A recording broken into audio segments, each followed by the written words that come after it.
This is Bonjour Chai, the Can't Get No Satisfaction edition. I'm Avi Feingold. I'm here with Phoebe Maltzbovi and special guest Adina Sash, better known as Flatbush Girl. We are your frozen chosen. On today's show, we talk about agunot, we talk about sex strikes, we talk about the case of Malky Berkowitz, and stay tuned till the end for a very special broigus from Phoebe about a literary debacle at the Guernica magazine. All this and more. Stay tuned.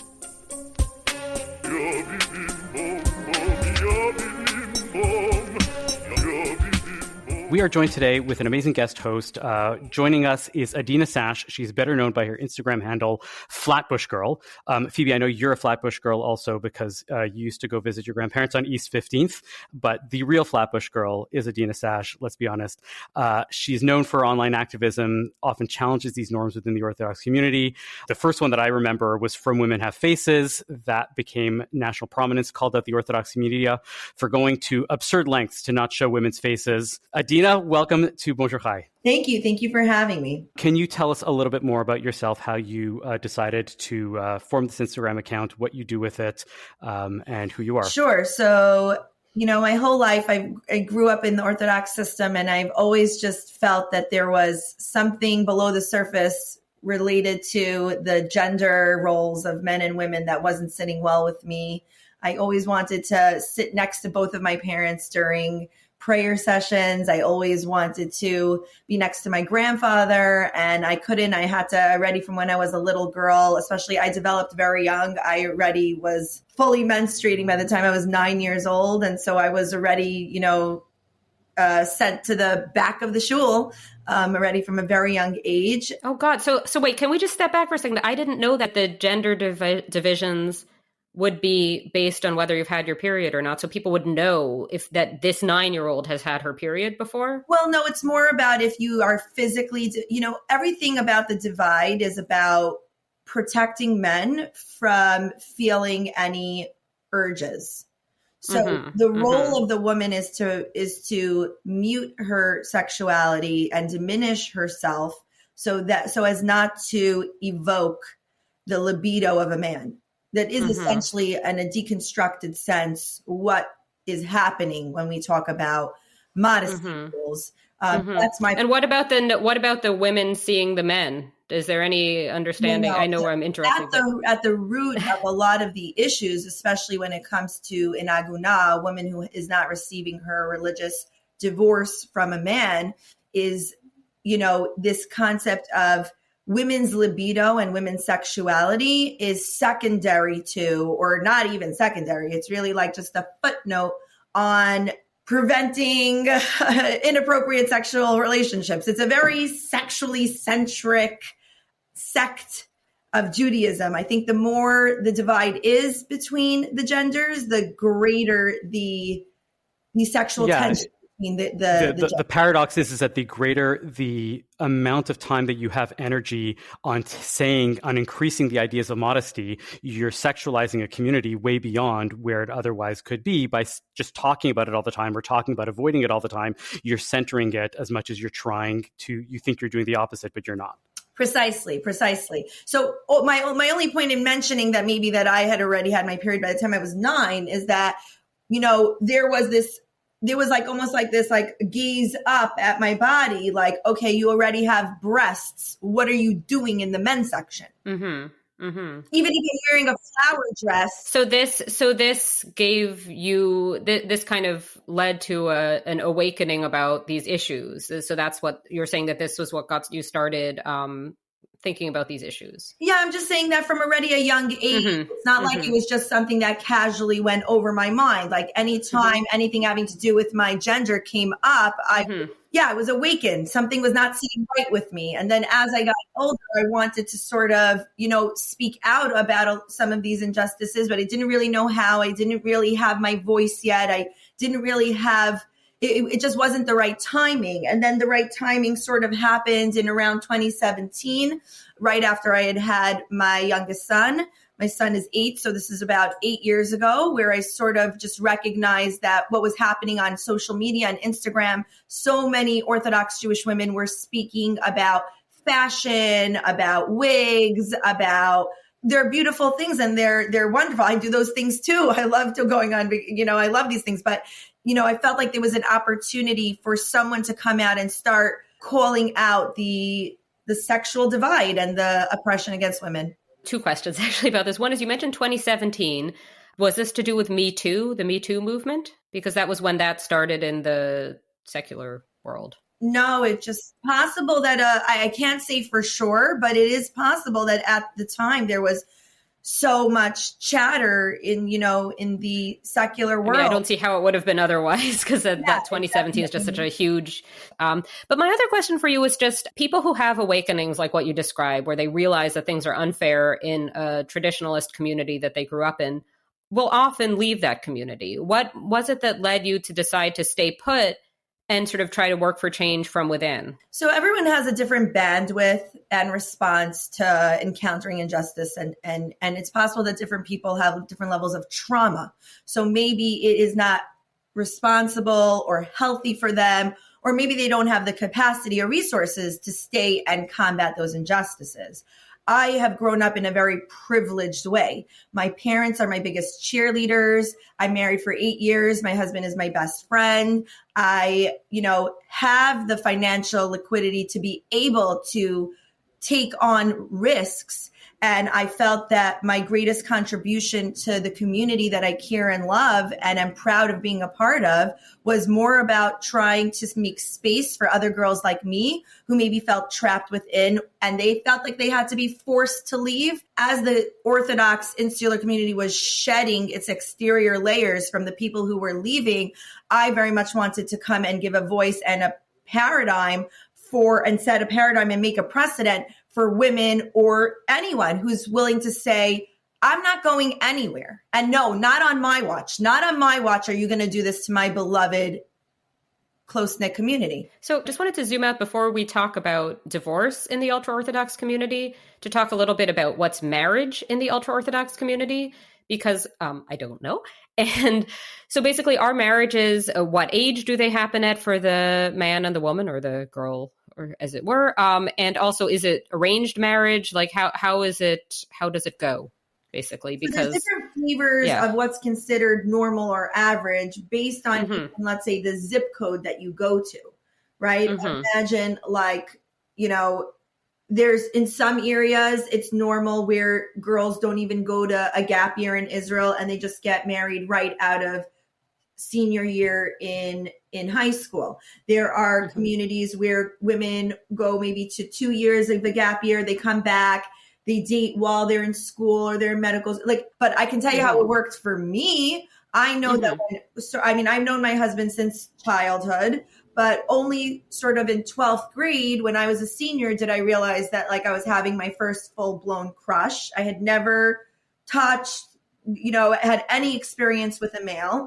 And I was very, very sexually curious about being with this guy who is now my husband. And I was approaching my parents about these feelings. And they're like, there's only one way. You have to get married. I was like, but I want to date him. I want to go out with him. And they're like, yeah, you can spend time with him in the living room and you have to get engaged and you have to get married, because there's a lot of paranoia, sexual paranoia around premarital sexual touch, even just touch. And so I had to fast track myself into the marriage because I thought there was no other way. And, I was only 17 when I got engaged. I was married by the time I was 18. And even just that process of being the first girl in my senior class as such a, I think, feminist, to go in, to become a wife at such a young age, it was just, it was hard to reconcile because I had to now take on covering my hair at 17 years old. I had to figure out how I was going to advocate for myself because it was not considered normal to go on birth control right away unless you already have children. So how am I going to advocate for myself to get that permission from the rabbi? Because I didn't want to become a mother. I just wanted to be intimate with a guy I had a crush on. And even going to my training classes with a Kala teacher, who is a woman who teaches you family purity laws having to do with ritual immersions and the mikvah and things like that, which, by the way, I'm a certified Kala teacher. And I also now have tried to reclaim some of that and empower women, on those family purity laws to empower women versus telling them how they need to be on what they need to comply with and be fearful of in the bedroom. Because the way I was taught my Kala classes by my teacher, I was told that oral sex is off limits. And I was told that I'm just going to get graphic for you because I feel like that's fine. And I was told that this is the most racy show we've had yet. Go for it. All forms of ejaculation have to be specifically within a orifice that could potentially lead to conception. So that now 2 orifices are off limits. Nettie. So when you're sexually developing as a 17-year-old woman, and now you're walking down the aisle and you're getting married, and now you have all these lists in your mind of all the things you are allowed to and not allowed to do, having to do with your body, it's very frightening. It's very frightening. And even though my parents are my biggest supporters, and of course, this was already 18 years ago. I'm married 18 years. So, things are a little different now, even out there in the world. There's been a lot of change. There's been a lot of progress that's happened, with the use of cell phones, smartphones, social media. There's this underground liberation happening where women are not really asking permission for everything anymore, and they're making their own executive decisions. So now you have a group of women who are on the cusp of taking matters into their own hands. But at the end of the day, they're always going to be limited to the ceiling, and the ceiling is their liberty within their marriage, because the concept of a get, where the husband gives a religious document to free his wife and allow her to go remarry,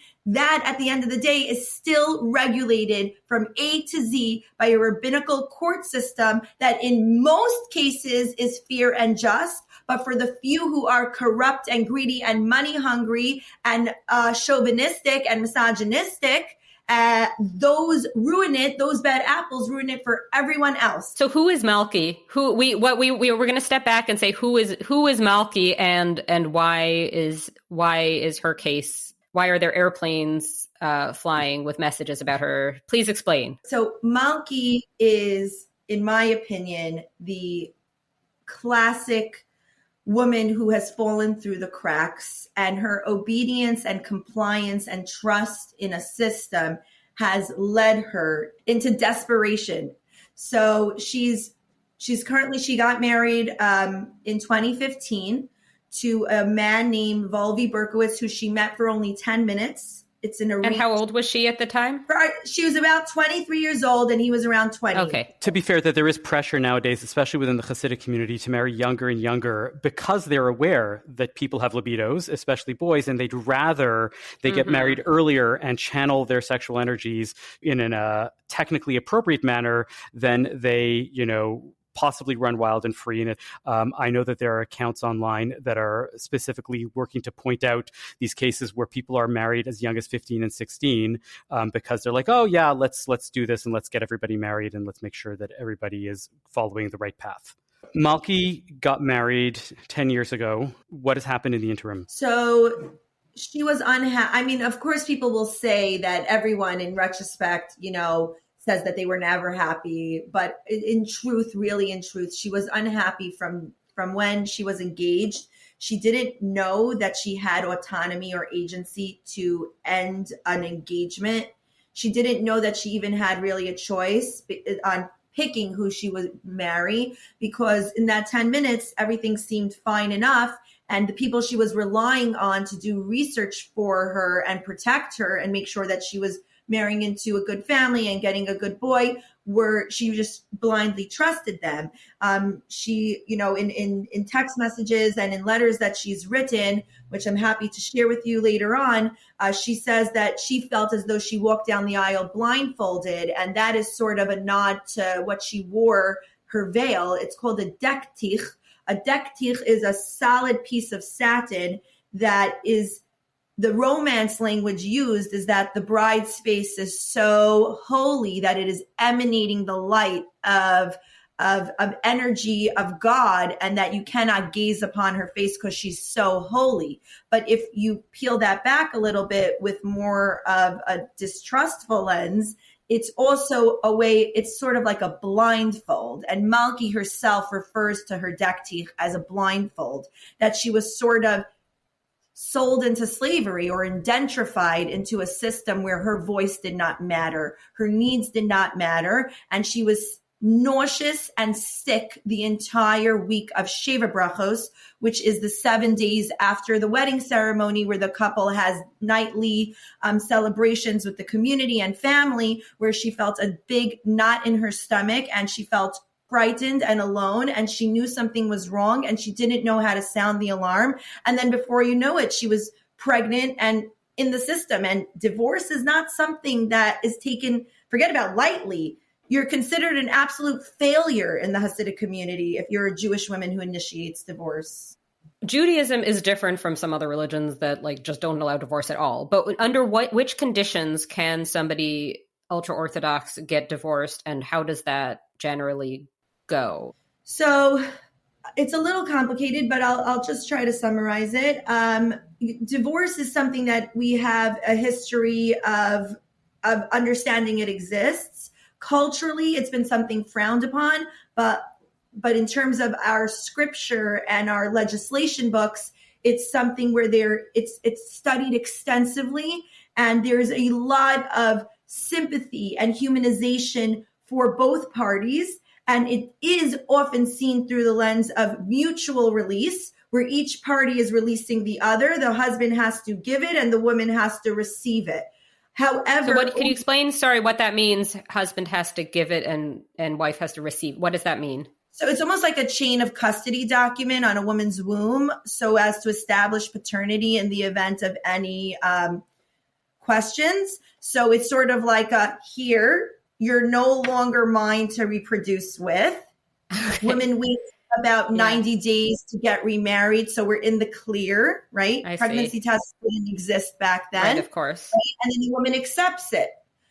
And sometimes women resist on accepting it because they don't want to end their marriage. Mm-hmm. And those cases are much more rare than a husband who doesn't want to give it in the first place. Okay. I understand. Thank you. That was helpful explanation. The important thing that's here is that because the writ of divorce needs to be initiated by the man, a woman who says, I want to get divorced, and the husband who says, I do not want to get divorced, right? That's where you start having all sorts of legal issues. So are these couples that have also married in the civil system as well?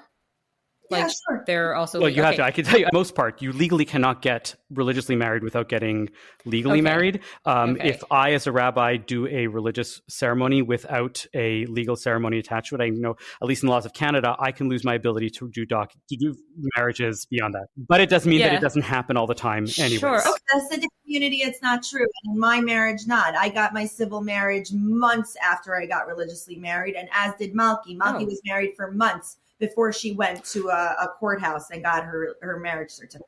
Well, these cases where a woman will have also been divorced in the courts, but then the man is not doing the final religious step, or has she not gotten divorced in the courts? Has the couple ended the marriage officially legally, like in the courts also? Sometimes yes, sometimes no. Sometimes yes? Okay. Because I mean, so what this is preventing her from doing is staying within the community and forming a new partnership, but not necessarily, it doesn't necessarily mean that she would be considered having two husbands if she found a new husband outside of that community. Listen, religion... For her, it wouldn't be. Yeah. Depending how she feels about it, but that's... Religion is something you opt into. So is it actually true that she cannot go and have another husband? She could go marry another 100 men if she wants to, and she can do whatever she wants. Well, no, she couldn't, because the law of the US or Canada certainly wouldn't allow that. So it's not so much about marriage. It's more about sexual relations. It's not necessarily about this is my husband, this is not my husband. It's more that she's forced to wear a chastity belt that her husband is on her. So on that note, we want to ask about the sex strike. What is happening specifically in terms of a sex strike and a mikvah strike specifically? So it's really an invitation for each person to opt in on a level that they feel that, works for them and their lifestyle and their passion about, their passion. It is really an invitation to go on a full sex strike and a mikvah strike from when it was announced until Malky is free. I believe that if this is something that more women would be vocal about opting into, Malky could be free within 48 hours.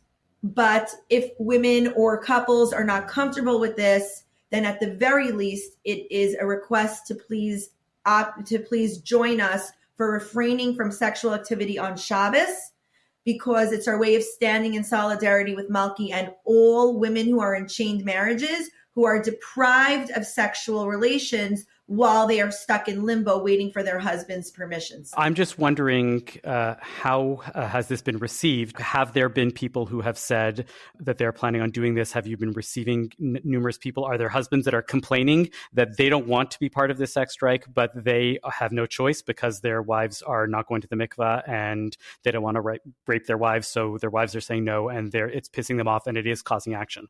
What has been the 100%. We're seeing women who are finally recognizing that just because it's mitzvah night or mikvah night, maybe their body is something they get to make an executive decision about. And if they wanted to postpone that they're allowed to. And it's creating, I've had calls from rabbis, I've had calls from husbands, I've had calls from wives who say, thank you for telling me this is something I'm even allowed to do, and rabbis freaking out and saying that I'm destroying the community. And that I even had a rabbi who called me who said that once you tell the women that this is something they can even consider doing, you open the door you open Pandora's box. I'm like, that's exactly the point. I've heard from women, and because we teach couples all the time, my approach is never to, the men teach the men and the women teach the women. I say marriage is co-ed, and you should be able to learn about sexuality and sex in a co-ed manner. Very so, smart.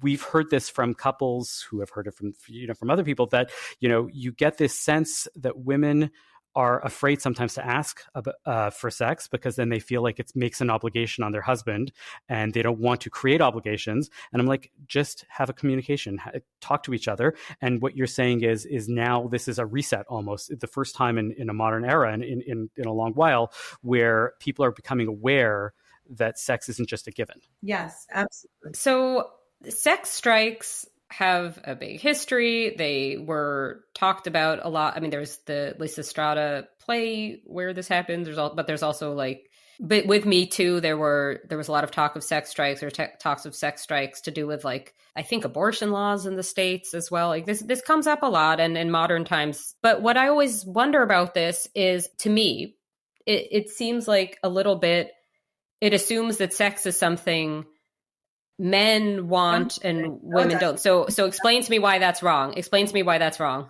It actually uses the same logic. The point is to showcase a mirror to how the get process works, where women who, when they cannot move on and be sexual when they want to be, the rabbinical court systems do not prioritize the female libido. They say, if the male is saying, I need to get out of this marriage, she's not accepting the get, help me force her to take a get, there are loopholes around that. You could get a signature from 100 rabbis who, even if the woman is being told, here, take the get, and she says, no, I don't want it, he could get 100 signatures from rabbis who say, she's crazy.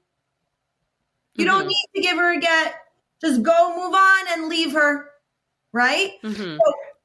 Of all the forms of protest, if the point is to emphasize women's need for sex, a protest in which women deny themselves sex just seems...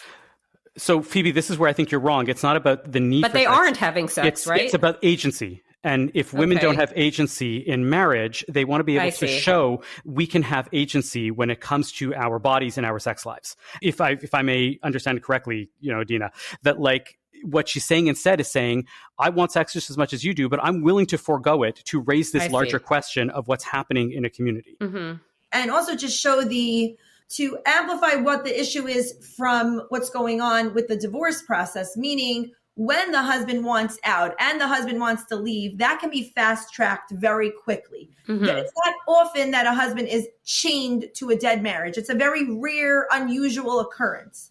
So why is that? Because the male need for sex is prioritized by the rabbinical courts. It's like an urgent thing. If a man says, I need to get remarried, I need to go have sex with a woman, it's like, oh my God, it's like you're calling for the, you're triggering the emergency dispatch system. But if a woman says, I am in that situation and I have needs too, you go, wait, it's okay. You don't really have needs. You don't really have a libido like the male libido. So just wait a bit. It's okay for you to wait a year, 2 years, 3 years, 4 years, 5 years. We're going to figure it out. We're going to crack the case, but just give us time to have negotiations with your husband, who's your hostage taker, and we'll get to it. So it's literally a mirror for the way that they assume that a woman has so much control over her libido. So we're going to give a taste back of the same medicine. If you think we have so much control over our libido, then we're going to show you that we have control over our libido. And we're going to show you that we're not going to do exactly what you say when you say, and we can use and weaponize our sexuality to free our chained sisters. I see it. So I see that you have gotten some pushback, as I'm sure you know. And from what I could see on Instagram, it seemed like there were people who were saying that given all that's happening in Israel and Gaza, this doesn't make sense to bring up. That seems a little silly to me. But then I wanted to talk about a recording that you posted from a woman who did get her get, who in this recording, she threatens to sleep with all the men in a congregation. I don't know if I ever told you or not, but when I wanted my divorce, my Rav was like, you should wait, don't do it. He had already moved out, and the rabbi was like, I didn't even know you guys were having problems. You should wait. So I was so enraged. I said to him, listen, this marriage has been dead for years. I get zero help. And if you don't tell to give me my get, I will come down to your congregation as a married woman and I will every single one of your congregants one way or another, and you will all burn in hell with me. And if that doesn't work, I will take my 2 kids so fast and so far out of yeshiva, and I will go marry an Italian or a and you will have ruined 3 Jewish lives. So please do me a favor and tell my husband to give me the get, and let's all continue living on the path of Torah. Verbatim, this is not exaggerated, the cursing, the threatening to bang all the people in his congregation, but I was so enraged, and I got my get 2 weeks later. I wanted to talk about that recording because I have never heard anything of the kind in my life, and it was super interesting, but I want a context for it.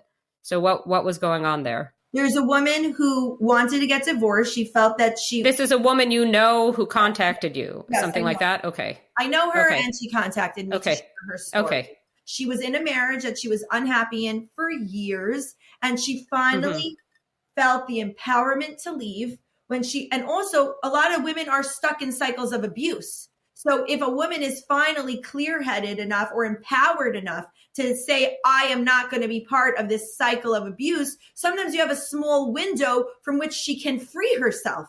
And then when she gets pushback from a rabbi who says, think about it, let's give him time. We can't demand that he gives you the religious divorce document right away. Let's let this, let's see where this goes. Let's process. Right? So it triggered such a rage in her because she finally felt empowered enough to free herself. And yet she was getting pushback from a patriarchal system that was enabling her husband's abuse. So she thought of the one weapon she has that men cannot control, which is a woman's sexuality, and who they know the men are not going to be equipped in their insular Orthodox sexually suppressed system to deny a sexually voluptuous and alive woman who comes and tries to seduce them. Seduction of a female is a very common thread within religious history and within religious stories. The Esther in the Purim story goes and seduces the king in order to free her nation.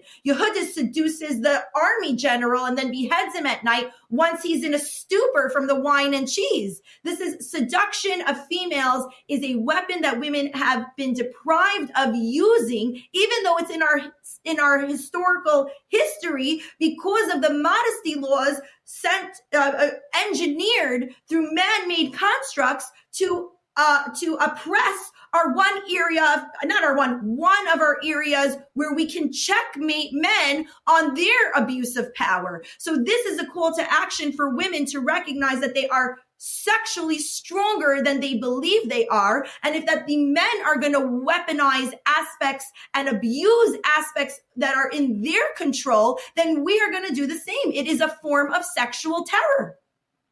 That's the point. You know, you're bringing up the Esther story. I don't know if you're aware of it, but for quite a while now, the Fast of Esther, which is coming up this week, is been made into the International Day for the Awareness of Agunot and various activist causes. What are the things that you think are working right now? Where do you think the things that still need to change that you think are going to be the place where rabbis are finally going to, move in the direction of fixing this problem? And to me, like you said, the problem isn't the technical halachic problem. The problem is that the rabbis that are quote unquote in charge in these communities still see women as these passive beings that don't have sexual agency, that they don't realize that women are there. What are the things that are going to change? What are the things that are working, and what are the things that still need to go beyond that? So the area that is, I think, going to help create a lot of progress is annulments, or really the proper terminology is really voiding the marriage. So voiding marriages has a lot of halachic and, scripture-based precedent, and it has occurred throughout centuries by some of the greatest rabbinical minds. It's documented in the responsa and exegesis between medieval rabbinical scholars and leaders who have engaged in nullifying retroactively the contract of marriage based on certain avenues of where there was a false sale of goods, and other areas, not just a full sale of goods, different areas. For those of you who want to know more about this, by the way, one of the great resources is the International Beit Din that has a website. You can go search International Beit Din, and they will explain all the various methods that they do use. And there are courts that will do this for women and in full transparency and work on how they do that. And there's no secretive, puppet string pulling. It's all there and it's all out front. Yeah. Right. They write out exactly what the methodology is, almost in like a very clinical manner, and they follow the breadcrumbs of the past, bring it into the present, and they use documentation, medical records, they use whatever they can at their disposal to retroactively annul or void the marriage. The problem is that about 25 years ago, there was this huge coup where a lot of very right-wing extremist rabbis got together, published a book, and issued decrees and verdicts that this is no longer a methodology that we can implement, because the only people who can implement this is a gadol hadar, meaning a very wise sage, and no rabbis are on this level anymore. So now that we have fallen in our ability to be close to God, we no longer have the ability as men to void marriages. So we can only work within the confines of trying to convince the husband. We can't override the husband. The husband's agency is the final determination, and it is immovable and immutable. And that is the issue. The issue is that we need to undo that verdict and bring back the voiding of a marriage, which is a similar issue that took place, I believe, from what I hear from a lot of my followers. I have a very strong interfaith following as well. I have heard from people that in the Catholic Church, this was a huge issue where women couldn't leave their marriages also because they didn't have permission from their husbands, but that now the Catholic Church is doing more of the voidings. And so this is something we need to bring back. So I call it, my slogan is bring back bittul. Bittul means that you are nullifying it. So it's bring it back. It's not bring it in, it's bring it back. And if we do that, we will have a lot less get abuse, because the executive decision over the recalcitrant husband will ultimately lie within the rabbanit who are overseeing the divorce. And we won't just be at the mercy of possibly a deranged sociopathic abuser, domestic violent abuser. Mm. So something that's interesting to me about a lot of this, again, coming from the secular world, is that in the secular world, really there's been a lot of kind of pushback against sexual liberalism that was really the dominant way of thinking about things in the world I grew up in, where it was definitely assumed that, young men, women, whoever, have premarital sex with whoever they feel like. But there's been pushback saying that sort of the modern world claims to be the feminist way, but actually traditionalism is better for women because the hookup culture is bad for women and so forth. There's been this kind of move towards romanticizing traditionalism among people who either are or grew up secular. What's interesting here, though, is when you get the actual, it's more complicated, right? Like, I don't think that the secular world is always good for women. I also don't think that the romanticizing of what happens if you put a bunch of rules in place, you get other issues, I guess. And this is just an interesting reminder of the other issues that can come up.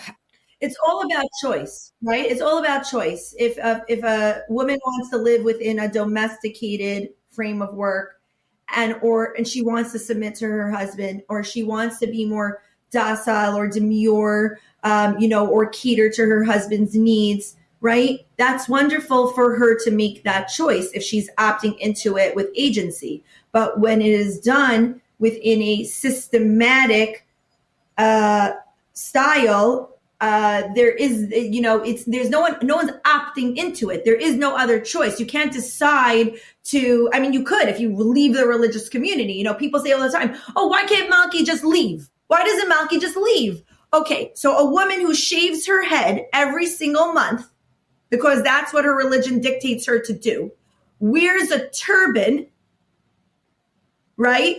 And has not had any sexual liberty in her entire life, who has also been denied higher education, who's a preschool assistant, who's reliant on her family and friends and community to help her with the fact that she's a single mom who has not had any financial support or has not had documented financial. Could it be they send $10 in the mail? I don't know, but has not had support from the father, right? How is she supposed to just pick herself up and start over? Do you know what kind of culture shock that is? You have to remember, beyond that, you're talking about all the logistical pieces. She may actually believe in an Orthodox lifestyle. Exactly. I forgot that part. She's a fanatical believer. She tells me very often, Adina, you don't have to really do anything. God is going to free me. And we don't even need to do any levels of proactivity. We could all just sit back and pray, and God is going to divinely interfere and break my chains. And I cannot accept that. I'm just curious, before we move off the topic, before we close off the topic, why Malky specifically? There's dozens of agunot out there in the world right now. Some who have been, and not to negate anything, but like some of them have been around for much longer and who've been agunot for a very, very long time. Why did you pick Malky? Why is all the protest centered around her right now? It's the same reason like asking how did Seinfeld become a hit? It's just the perfect storm, the right people in the right place, the right mix. And it's not that I chose her. It's that the community has chosen her because her story resonates. I cannot force people to care about a story if they don't care about it. My only job is to report, present the facts, present the arguments. And it seems as though her story is really resonating, and people haven't even necessarily ever heard her voice or seen her face. And yet her story represents the faceless agunah, the hundreds of agunos in the tri-state area who we cannot even put a face to them because, by the way, it just goes back to the original, the original campaign I have, which is From Women Have Faces. Women are voiceless and faceless in the community, and the women who claim otherwise are either aiding the patriarchy or in denial or have internalized misogyny where they are threatened by other women in their neighboring community who are liberated enough to say, screw you, I'm not doing this. Well, Here's to hoping and praying that there are fewer and fewer agunot as the year goes by until this becomes a non-issue. I won't do a wedding. We haven't talked about even the halachic prenup, which I won't do a wedding without. I can explain it another time. No, why don't you summarize it now? It seems relevant. It's a document that basically says in the event that we choose to get a civil divorce, we both agree right away to go to a Beth Din before a civil divorce is taken care of. It's a legally binding document.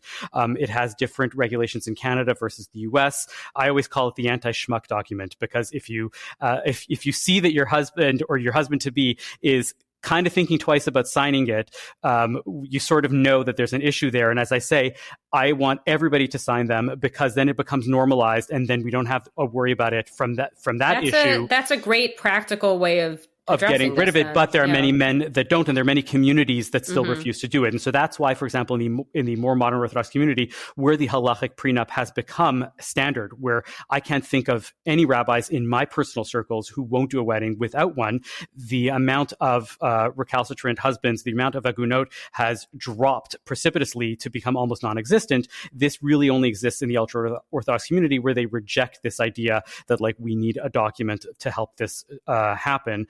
We are all hoping and praying that we get to a point where there are no more agunot, where this is just a natural process that you can go to a court and people can get their divorces. We'd love to hear what you thought. Please tell us, email us, bonjour@thecjn.ca. If you know of an agunah, if you know of a case that you want to share with us, you want to tell us, your stories, or other people's stories, or just questions, email us, let us know what you think. We will be right back after these messages with our Nachas and Broigas. Are you in the market for a new watch or a special piece of jewelry? Are you looking for the perfect engagement ring to pop the question? Atelier Lou has all this and more. Eric and the team at Atelier Lou can craft a piece for you, or you can select from some of the exclusive designers that they offer. From a simple bangle to a statement necklace, Atelier Lou can make you or your loved ones sparkle. Located in the heart of Westmount in Montreal, or online at atelierlou.com, visit Atelier Lou for your next watch or jewelry purchase. And when you do, make sure to use promo code BON18 for 10% off your next purchase. That's atelierlou.com. Adina, you're sticking around for our Nachas and Broigas. Tell us what your Nachas or Broigas is this week. Which one do you have? I guess I had so much nachas when the grand rabbi of the YU community, Rabbi Herschel C. Schachter, he issued a public statement on the mikvah strike. And, however you read it, you can parse through it and take away either something you want to be brightest about or have nachas from. It can be looked at through both lenses. And the lens through which I had a moment is there was a paragraph in there where he validated and acknowledged that there is precedent and it is endorsed that women within a tight-knit community, and I don't know how one wants to define tight-knit, I can argue on that word, and women in a tight-knit community are permitted to use sex to encourage men in their community to help bring a husband to give a get, whether it's by denying sex or refusing to go to the mikvah. And yes, there are other paragraphs in that edict that, maybe might make some people brightest, but that paragraph to me is something that I have gifted over to the next generation of women, that when they're sitting around the dining room table trying to figure out how to free an agunah in their neighborhood, that because of this sex strike, we have been able to force Reb Herschel Schachter into taking a position, and he clearly stated that within a tight-knit community, this endeavor is endorsed. So that is my gift to you, dear daughters. To put it in context, when he was asked years ago if a woman can read a ketubah under a chuppah, right? The ketubah is the marriage document. His response was, of course, even a monkey can read a ketubah. So this is where this is coming from. And yes, he is a great rabbi with a great amount of knowledge and usually is very, very respected within the community. But there are some missteps that I will be the first one to point out that he's had. So thank you for that, Adina. Phoebe, nachas this week. No. Brigus. Brigus this week. Big Brigus this week. So this was indeed the topic of my column this week for the CJN's website. But the literary and political magazine based in the US, but all online, Guernica, retracted the publication of an essay by a British Israeli author named, I'm going to assume it's Joanna Chen and not Chen, since she is Israeli and not Chinese, but I don't know. Basically, it's this essay by this very much left-wing Israeli woman who writes about how she didn't serve in the IDF. She is not a religious woman. This was for other reasons. She helps Palestinians. She drives sick Palestinian children as a volunteer to hospitals in Israel. She is very, very much of the left. She writes, it's this essay about the idea of empathy and the challenges of kind of bridging that sort of divide during the war.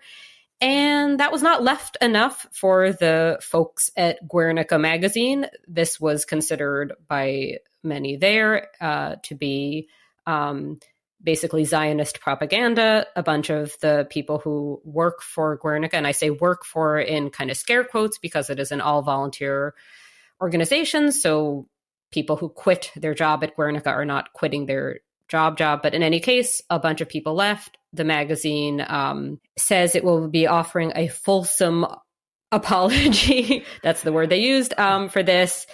And this has become a really big story. The Atlantic's covered it. The New York Times, Mark Tracy, right, who was a guest on our show, has, I believe, since covered. I haven't yet read his piece on it. The significance of this story for those who are not regular readers of Guernica magazine, and I have to count myself among those who are not regular readers of Guernica magazine, is that here's a case where somebody is being this writer is being punished for the Zionism of basically existing while Israeli.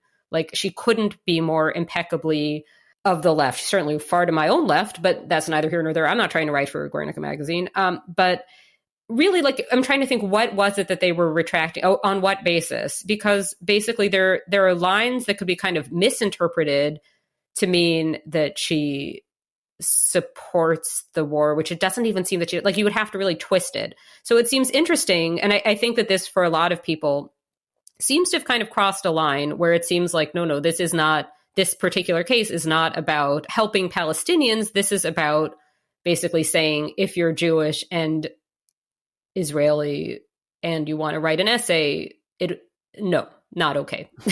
So, I found this, it certainly is not a nachas. I guess it's got to be a brigus. So and it's bringing up big questions. You know, I want to follow this story because I think that there's stuff that is very Bonjour Chai-esque about it. So I think we should keep an eye on it. And if it develops further, if there's more, because I imagine that there very well might be, we should talk about it further. But thanks for bringing it up. I think that's it's an important one. Wait for the fulsome apology. Yes. Absolutely. So my nachas this week is when I was in college, I had a friend who used to say that the only reason why we have an agunah crisis is because Uncle Moishi, who is the big kids, singer, and talks about doing the right thing and mitzvahs and not singing Lashon Hara. The only reason why we have an agunah crisis is because Uncle Moishi never wrote a song called "Give Your Wife a Get." It's the right thing to do. And lo and behold, in 2011, there's a band that has a good Purim connection because they were called the Groggers. They have an album called There's No I in Cherem.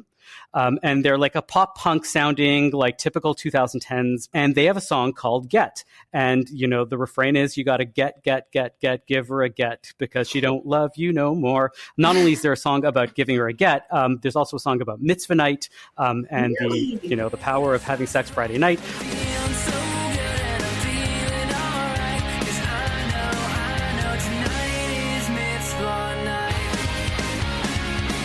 But I want to alert our listeners, go check out the band The Groggers, go listen to Mitzvah Night, go listen to Get. Adina, you now have new music to put on all of your Instagram reels. I'm on my way. Oh my gosh, this is wonderful. Thank you so much. Appreciate it. My nachas is for The Groggers and their song Get, or the whole album, their entire oeuvre of doing pop punk around very insidery Jewish topics. Go check them out. It's time to let her go, cause she seems miserable and bored. And your friends think you're a hero, but your kids think you're a joke. And your lawyer won't return your calls because he knows you're broke. You gotta get, give her a get. You gotta get, give her a get. You gotta get, give her a get. Cause she don't love you no more. Thank you for listening to Bonjour Chai for the week ending March 16th, Shabbat Parashat Pikudei. Our producer is Michael Freeman with technical production by Zach Kaufman. The executive producer for CJN Podcast is Michael Freeman. Our music is by So-Called. We are a project of the Jewish Living Lab and are distributed by the CJN Podcast Network. You can listen to all our past episodes on our page at thecjn.ca/bonjour, and you can subscribe to the podcast and automatically receive all episodes on Apple, Spotify, or wherever you get your podcasts. We'd love it if you told a friend about Bonjour Chai. It is one of the best ways we get new listeners. And as always, you can email us with comments at bonjour@thecjn.ca. You gotta get, give her a get. You gotta get, give her a get. You gotta get, give her a get. 'Cause she don't love you no more.